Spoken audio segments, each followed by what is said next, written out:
नमस्कार दोस्तों, आज हम लोग चर्चा करेंगे ज़मानत ज़ब्त के बारे में।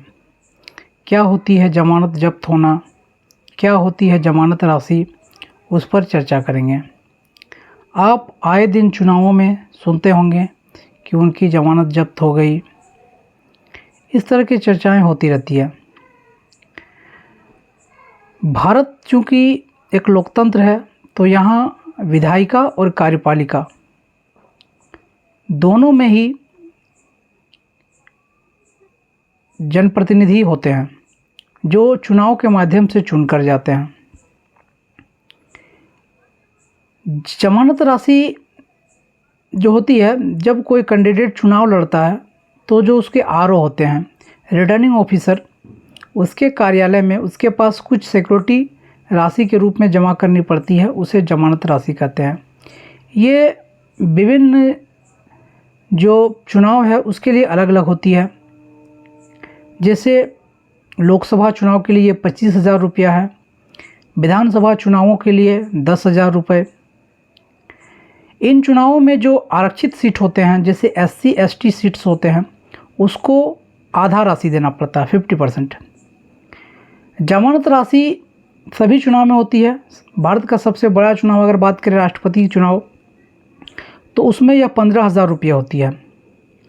और अगर छोटे लेवल के चुनाव में बात करें, जैसे पंचायत चुनाव, उसके जो सबसे छोटा स्तर होता है, वार्ड स्तर, उसमें भी यह होती है। उसमें 50 रुपये होती है, 100 रुपये होती है। जिसमें जो SC ST महिला कैंडिडेट्स होती है, उसको आरक्षित सीट होते हैं, उसमें लगभग 50% उसको लगता है। 100 रुपये अगर रहता है तो उसको 50 रुपये देना पड़ता है। इस तरह के प्रावधान किए गए हैं। अब हम लोग देखेंगे कि इसका जिक्र कहाँ मिलता है। तो अगर संविधान में देखें तो भारतीय संविधान का भाग जो 15 है, उसका आर्टिकल 324 से 329, इसमें चुनाव संबंधित प्रावधान है। किंतु इन आर्टिकलों में चुनाव संबंधित जो विस्तृत प्रक्रिया है, सभी का उतना विस्तार से वर्णन नहीं हो पाया है। इसलिए समय समय पर कई रेगुलेशन, कई एक्ट बने। अगर हम लोग बात करें सबसे बृहत और सबसे जो महत्वपूर्ण है, पीपल रिप्रेजेंटेटिव एक्ट 1951 का, उसमें जमानत संबंधी प्रावधानों को बहुत विस्तृत से बताया गया है। पीपल रिप्रेजेंटेटिव एक्ट 1951 का धारा जो 158 है, 158 है, उसमें इसका चर्चा किया गया है। आपने जाना कि जमानत राशि एक सिक्योरिटी मनी होती है जो 50 रुपये से लेकर 25,000 रुपये, 15,000 रुपये विभिन्न चुनावों में विभिन्न उम्मीदवारों के लिए भिन्न भिन्न होते हैं। जब कोई कैंडिडेट चुनाव लड़ता है तो ये राशि आरओ के पास जमा होती है। उसके बाद इसमें दो स्थिति हो सकती है, या तो वो राशि जब्त हो जाती है, मतलब वो राशि उन्हें रिटर्न नहीं मिलता, वो सरकार के खजाने में चली जाती है। दूसरा स्थिति होता है कि वो उसे वापस मिल जाता है।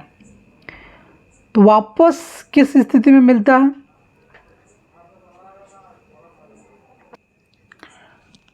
अब हम लोग जानेंगे कि किस स्थिति में जमानत राशि कैंडिडेट को वापस मिल जाता है।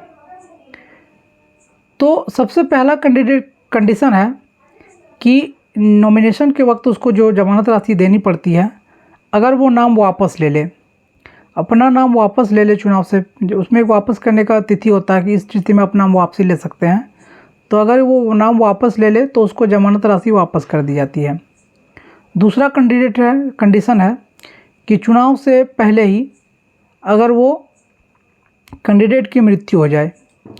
तीसरा कंडीशन है कि अगर कुल वैध मतों का उसे 1/6, अगर कुल मान लीजिए 600 वोट पड़े हैं, उसमें 100 या 100 से प्लस वोट लाता है कैंडिडेट, भले वो जीते या हारे, तो उस स्थिति में उसकी जमानत राशि उसे वापस दे दी जाती है।